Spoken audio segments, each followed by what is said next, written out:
रिया मेरे बेटे सुशांत को लंबे समय से जहर पिलाया करती थी, वो इसकी हत्यारी है।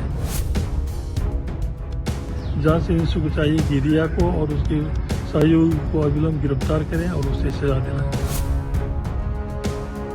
सुशांत सिंह राजपूत केस में उनके पिता के सिंह ने पहली बार खुलकर रिया चक्रवर्ती पर हत्या का आरोप लगाया है।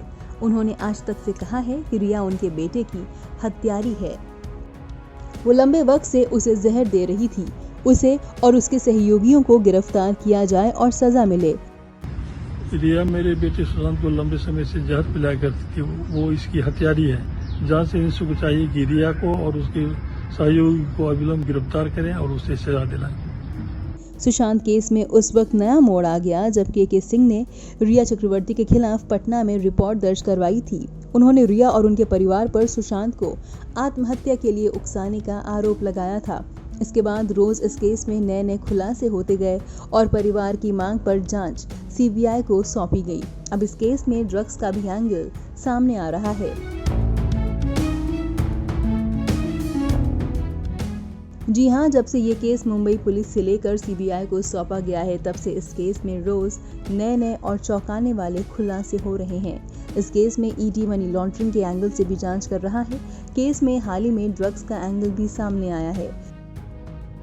टाइम्स नाउ ने कुछ चैट्स जारी किए हैं जिसमें रिया के ड्रग डीलिंग में इन्वॉल्व होने की भी बात सामने आ रही थी।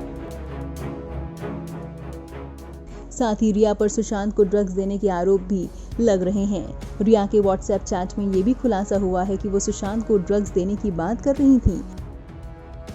वहीं सुशांत के परिवार के वकील ने ये भी कहा है कि ये पता लगाना जरूरी है कि सुशांत को इस बात का पता भी था या नहीं कि उन्हें ड्रग्स दी जा रही है। सुशांत सिंह राजपूत की बहन श्वेता सिंह कीर्ति ने भी अपने इंस्टाग्राम पर पोस्ट किया है कि कैसे उनके भाई को प्रताड़ित किया गया। पहले परिवार वालों ने रिया पर आत्महत्या के लिए उकसाने का आरोप लगाया था, अब सब खुलकर उन पर हत्या का आरोप लगा रहे हैं। इस केस में सीबीआई की जांच जारी है। सुशांत के साथ काम करने वाले कई लोगों से पूछताछ की जा चुकी है। कुक नीरज और फ्लैटमेट सिद्धार्थ पठानी से सीबीआई ने कई राउंड पूछताछ की है। सुशांत सिंह राजपूत के फ्लैटमेट ने कई अहम बातें सीबीआई के सामने कबूल की हैं। रिपोर्ट्स की माने तो पिठानी ने बताया है कि रिया और सुशांत के बीच 8 जून को झगड़ा हुआ था। इसके बाद रिया घर छोड़कर चली गई। पिठानी ने बताया कि सुशांत और रिया की मौजूदगी में एक आईटी वाला आया था। उसने 8 हार्ड ड्राइव डिस्ट्रॉय की थी। ब्यूरो रिपोर्ट, नव भारत टाइम्स।